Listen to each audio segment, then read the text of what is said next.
Hey, welcome back to Drowning in Yarn. I'm Caleb, and today I am so excited. We are talking all about socks. I have 4 sock knitting experts who have amazing tips to share with you. I have Denise DeSantis, who you know as Earth Tones Girl, Marceline Smith, who you know as Hey Brownberry, Summer Lee from Summer Lee Design Co., and Matt Akers from Makers Knitting. I am so excited and honored to have all 4 of them here to share some expert tips with us, so I'm not going to waste any time. Let's jump right in. Before we hear from our experts, I just want to remind you, if you're enjoying this video and you're getting some value out of it, go ahead and hit that little like button down below. It really helps me grow my channel and lets me know what videos you're enjoying. And if you haven't already, hit that subscribe button and the bell next to it so you're notified when I post new content.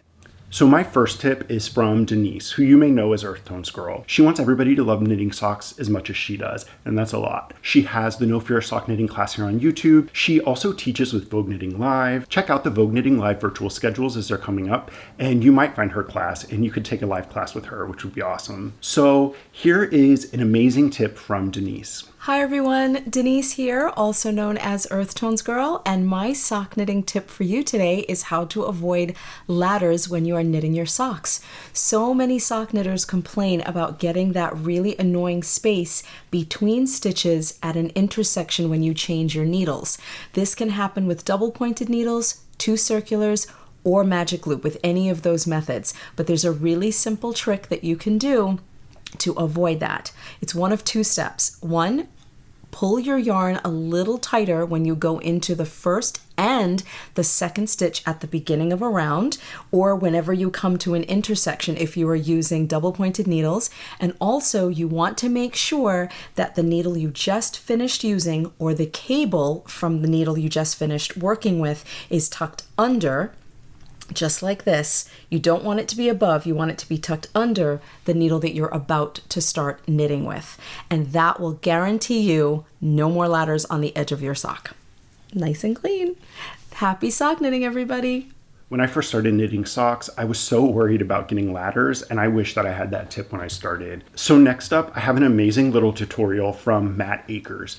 Matt has been on my channel before. We sat down for a chat where he told me all about his inspiration, how he came to be a designer, and he's designed a lot of socks. I've included links down below so that you can find him on YouTube and in Ravelry. But in the meantime, let's watch Matt's tutorial to see how we can make sure that our heel flap and gusset socks look super neat and clean and are easy and fun to knit. I'm Matt Akers, the designer behind Makers Knitting, and today I'm here to share with you some of my favorite tips for how to set up the gusset in your heel flap and gusset sock. Picking up stitches for a gusset, a lot of people will make the mistake of only picking up one leg of the stitch. Our knit stitch is shaped like a V, and it's made out of a right leg and a left leg, and what we want to do is we want to put our needle under both to pick up both legs of the stitches to create a lot more stability. So once we have our gusset knit, we'll have 2 points of stability instead of just 1. To do that, when making a heel flap and gusset, we normally have a slip stitched edge, which makes it a little bit easier, and you just want to go under the right and the left legs of that stitch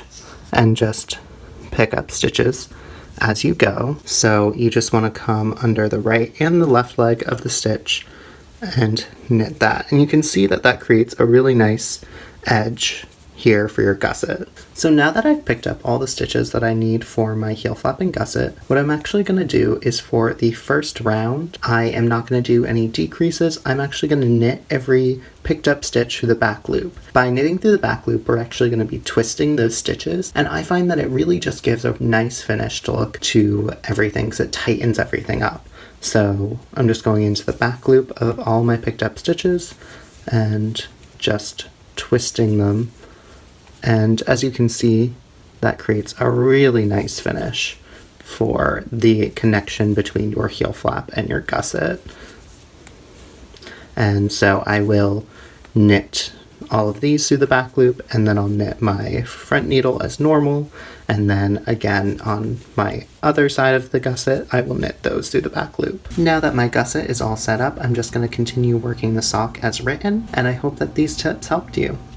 I was actually knitting a shorty sock that had a heel flap and gusset when Matt sent me this video, and I used these tips, and I can personally attest that tip is perfect to make sure that your next heel flap and gusset sock looks as perfect as his does. My next tip comes from Marceline Smith. You may know her as Hey Brownberry here on YouTube, where she has a podcast, and over on Instagram, where she shares a lot of super inspirational content about her work. Mars is a sock pattern designer. She teaches, she makes tutorials here on YouTube, which I've included links to down below, and I was so excited that she agreed to give a tip. So let's check in with Mars. Hello, friends and followers of Caleb and this wonderful podcast. My name is Mars. I am Hey Brownberry here on YouTube and everywhere else online. And I am so excited to be part of this sock tips video. I wanted to share my favorite sock tip with you. And if you have seen me online before, this won't surprise you. My hot tip for socks is knit from the toe up. I am a huge fan of sock knitting from the toe up to the cuff because it allows you to knit to fit. When it comes to socks, negative ease is a really good way to make sure that your socks fit well on your foot and also that they'll last longer because they won't slide around. So if you have never tried knitting socks from the toe up, I highly recommend it. One of the things I love best is that the cast on can be done very simply. You start with a small number of stitches and expand out to create the toe.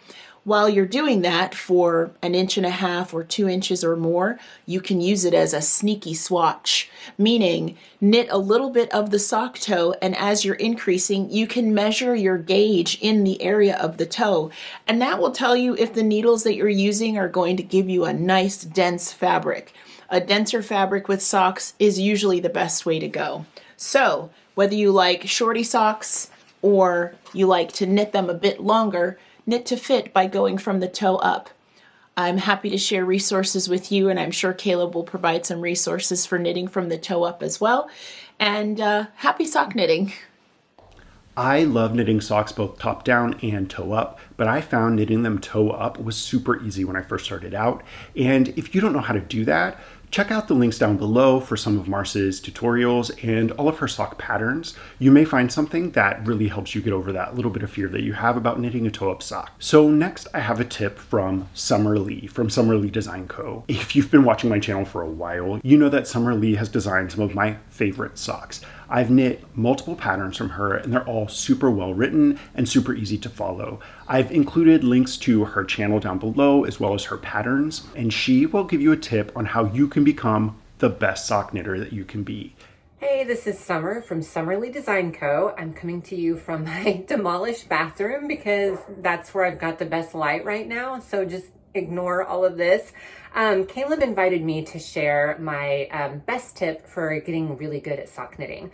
The one that I tell most new sock knitters is to knit a bunch of vanilla socks over and over and over again, like several pairs. That's what I did when I first started learning to knit socks. I decided to knit a pair a month, and I would just really have fun ordering pretty yarn. And I just knit the same pair of vanilla socks over and over again until I really felt like I had a handle on the construction of the socks and I didn't even really have to think about it. The first couple of pairs were like so mysterious and I kept having to like refer to the pattern and getting stressed out. And then gradually I just kept getting better and better. My tension got tighter, my stitches got more even. I got better at picking up stitches on the gusset. I got better at doing Kitchener stitch. All of those like basic structural techniques really got honed in the more that I knit.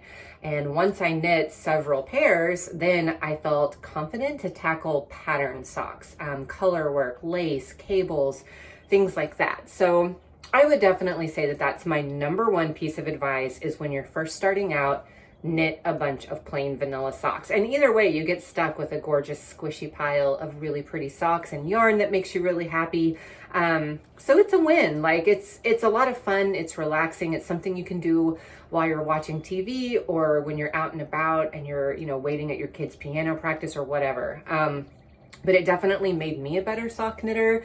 Again, it's just so great to really dial in the structure and the technique of knitting a sock, and to tighten up your tension and to get really good at those little details. And then you can just knit socks without even really having to think about it. You can focus on fun stuff like pattern and texture, lace and cables.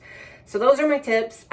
Sorry again for this beautiful surrounding I've got in my bathroom, and thanks to Caleb for letting me be a little guest on his podcast to share my tips with you.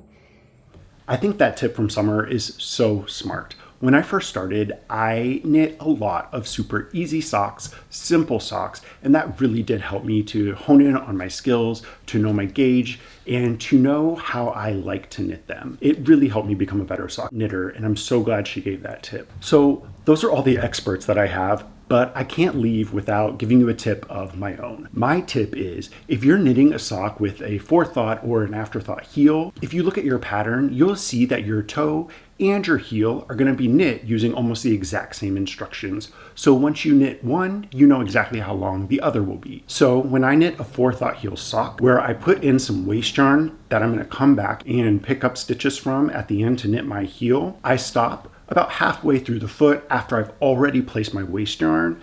I go ahead and knit that heel then, and then I finish the foot.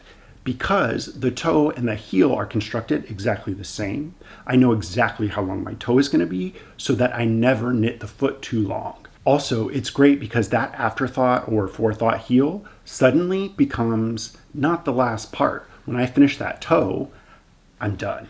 That's all I have for you today. I'm so excited you came and sat down with us for a little while to chat about socks. I hope that you got some really good tips. And if you have any to share, go ahead and leave them in the comments down below. I love to hear from you and to learn from you. And I think it's really helpful for everybody else to learn from each other as well. Also, really quickly before I go, I just want to really thank Mars, Denise, Summer, and Matt.